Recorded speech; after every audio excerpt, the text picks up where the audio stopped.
अल्लाह फरमाता है जो मेरे रास्ते पे चलता है, मेरी तरफ आने का शौक रखता है, मैं उससे ज्यादा शौक रखता हूं उससे मिलने का।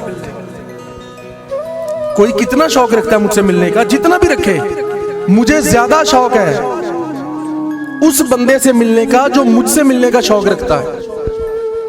अल्लाह के नबी ने पूछा कि या अल्लाह, जो तेरे रास्ते पे चले और तुझे देख ले और फिर उसके बाद वो किसी और रास्ते पे चल पड़े तो उसका क्या हाल होगा?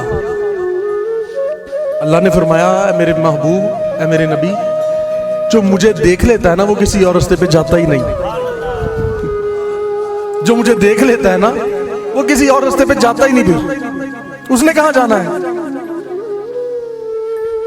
उसने फिर कहां जाना? उसको जो देख लिया